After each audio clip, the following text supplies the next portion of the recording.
આગેવાનોને માર્ગદર્શિત કરવા માટે।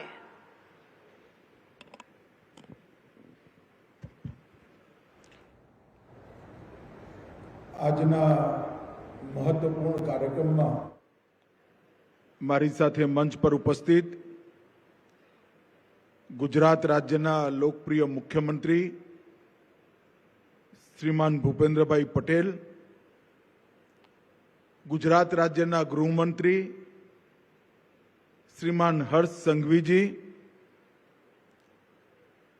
ગાંધીનગરના મેયર મીરાબેન પટેલ, અધિક મુખ્ય સચિવ ગૃહ શ્રી મનોજ કુમાર દાસ, ડીજીપી આઈજીપી ગુજરાત રાજ્ય શ્રી વિકાસ સહાયજી, ગાંધીનગરના અહીંના ચૂંટાયેલા પ્રતિનિધિ શ્રીમતી રીતાબેન પટેલ, ગાંધીનગરના જ દક્ષિણ વિભાગના ધારાસભ્ય શ્રી અલ્પેશજી ઠાકોર, શ્રી જે.એસ. પટેલ, માણસાના ધારાસભ્ય શ્રી બલરાજસિંહ ચૌહાણ, દહેગામના ધારાસભ્ય શ્રી લક્ષ્મણજી ઠાકોર, કલોલ વિભાગના ધારાસભ્ય શ્રી કે કૃષ્ણન રાજુ, નિર્દેશક EMRI, મંચ ઉપર ઉપસ્થિત નિપુણાબેન તોરવણે અને આજના કાર્યક્રમમાં ઉપસ્થિત સૌ ભાઈઓ બહેનોને આજ ગુજરાતની સુરક્ષાના દિશામાં મહત્વપૂર્ણ ત્રણેય કદમો માટે હું ખૂબ ખૂબ શુભેચ્છાઓ અને શુભકામના આપવા માંગુ છું। મિત્રો, આજે એક પ્રકારથી ગુજરાતની સુરક્ષા સુનિશ્ચિત કરવા માટે એક ઐતિહાસિક કદમ ભૂપેન્દ્રભાઈના નેતૃત્વમાં ગુજરાત સરકારના ગૃહ વિભાગે ઉઠાવ્યું છે। 112 જનરક્ષક પ્રોજેક્ટનું લોકાર્પણ, એની સાથે સાથે 217 કરોડના ગુજરાત પોલીસ હાઉસિંગ કોર્પોરેશન દ્વારા નવનિર્મિત અનેક મકાનો, કાર્યાલયોનું લોકાર્પણ અને કુલ મિલાકર 1000 પોલીસ વાહનોનું આજે લોકાર્પણ। અને મારા માટે પણ એક મહત્વની વાત, માણસાના પોલીસ સ્ટેશનને આજ BIS દ્વારા સર્ટિફાઈડ કરવામાં આવ્યું। હું માણસામાં જ જન્મ્યો, માણસામાં જ મોટો થયો અને માણસાથી જ ગુજરાત અને દેશની રાજનીતિમાં યોગદાન કરવાની મેં એક પ્રકારથી બધી પ્રકારની યોગ્યતા કેળવી। આજે માણસાનું પોલીસ સ્ટેશન પણ BISC સર્ટિફિકેટથી યુક્ત થયું, એ મારા માટે ખૂબ આનંદનો વિષય છે। મિત્રો, ગુજરાત દેશના સૌથી સંવેદનશીલ સરહદી રાજ્યોમાંથી એક રાજ્ય છે। દેશની ઉત્તરી સરહદનો ગુજરાત સુધીનો સમગ્ર સરહદનો વિસ્તાર આપણે સૌ જાણીએ છીએ અનેક પ્રકારથી સંવેદનશીલ છે। અને ગુજરાતનો સાગર કિનારો હોય કે કચ્છની સરહદ હોય, બનાસકાંઠાની સરહદ હોય, કોંગ્રેસના શાસનના જમાનામાં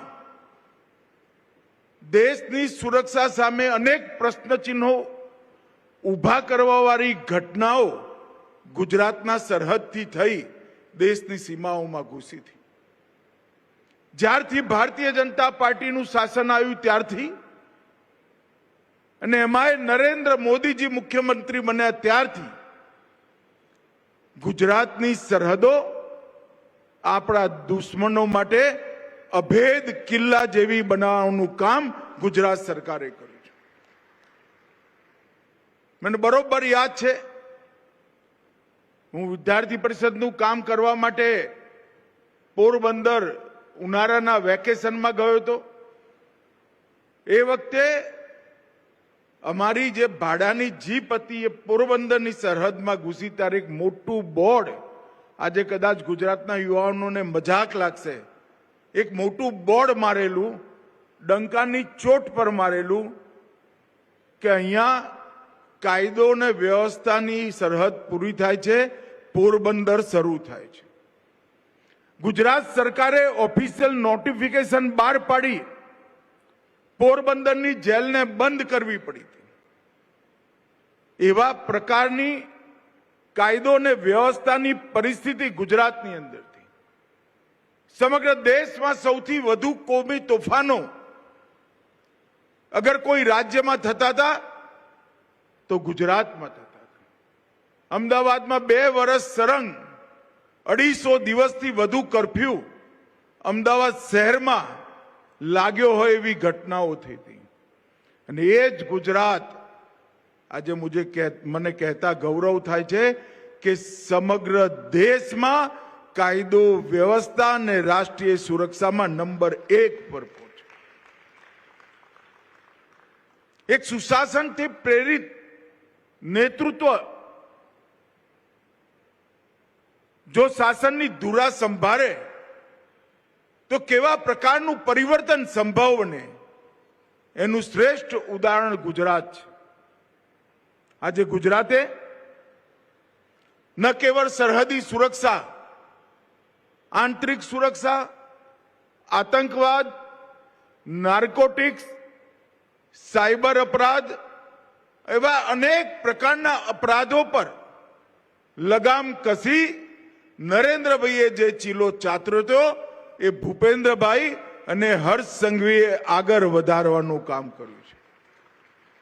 અને ગુજરાતને સુરક્ષિતમાં સુરક્ષિત રાજ્ય બનાવવાનું કામ ભારતીય જનતા પાર્ટીની સરકારોએ ખૂબ સુંદર રીતે કર્યું છે.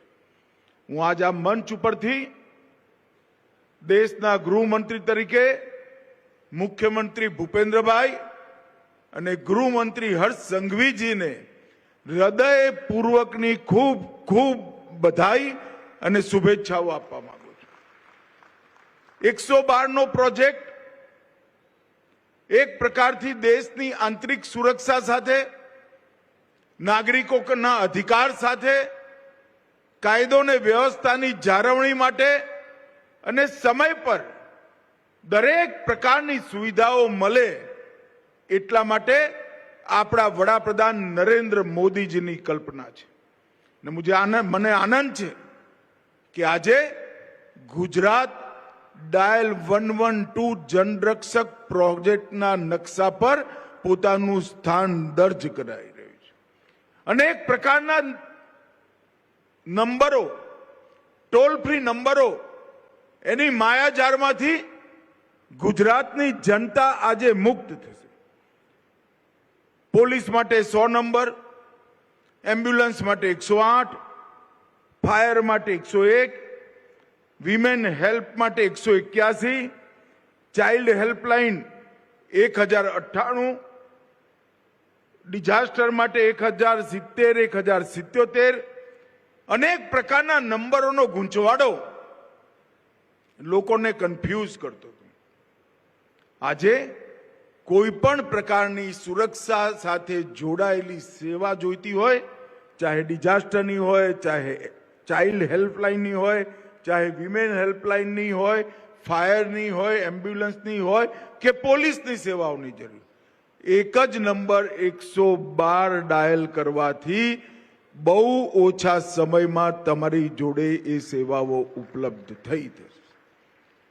એક સોફિસ્ટિકેટેડ સોફ્ટવેરથી સંચાલિત અત્યંત આધુનિક કંટ્રોલ રૂમના માધ્યમથી આ બધી જ પ્રકારની સેવાઓનું સંકલન અને જીપીએસથી લેસ આ વાહનો જે આપની સામે ઊભા છે એ વાહનો 108ની એમ્બ્યુલન્સની મોટી હારમાળા અને કોલરને પણ એનું લોકેશન શોધી નજીકમાં નજીકની એમ્બ્યુલન્સ અને પોલીસની ગાડી, ફાયર બ્રિગેડ સુધી સૂચના પહોંચાડવાની વૈજ્ઞાનિક વ્યવસ્થા એક પ્રકારથી ન્યૂ એજ સ્માર્ટ પોલીસિંગ સિસ્ટમની દિશામાં આજે એક મહત્વપૂર્ણ કદમ ગુજરાત સરકારે ઉઠાવ્યું છે. આ પરિયોજનામાં સ્ટેટ ઇમરજન્સી રિસ્પોન્સ સેન્ટર લગભગ કેન્દ્રીય પ્રબંધન હેઠળ 24 કલાક અમદાવાદમાં એ ચાલુ રહેશે. 150 સીટોના ક્ષમતાવાળું આ કોલ સેન્ટર દરેક સેકન્ડ એલર્ટ રહી એકીકૃત પ્રણાલી ઇન્ટિગ્રેટેડ સિસ્ટમથી આ બધી જ પ્રકારની સેવાઓ જોડે જોડાયેલું રહેશે. ડાયલ 112 જનરક્ષક પીસીઆર વેન એનો બેડો કુલ મિલાકર પોલીસ બેડાની અંદર આજે જ આ તમારી સામે ઉભેલા 1000 આધુનિક વાહનો આજથી ગુજરાતની જનતાની સેવામાં લાગી જશે અને લગભગ 112ના આ નિભાવ માટે, ખાલી નિભાવ માટે, ઇન્ફ્રાસ્ટ્રક્ચરની વાત નથી કરતો, વર્ષે 92 કરોડ રૂપિયા ગુજરાત સરકાર ખર્ચ કરવાની છે. આ વાહનોમાં light bar, public address system, MDT, wireless set, એનું લોકેશન ટ્રેકર, દરેક પ્રકારની સુવિધાપૂર્ણ વ્યવસ્થાઓ થઈ છે. પ્રશિક્ષિત કાર્મિકોની પણ વ્યવસ્થા એની અંદર ખૂબ સુંદર રૂપે થઈ છે. એક પ્રકારથી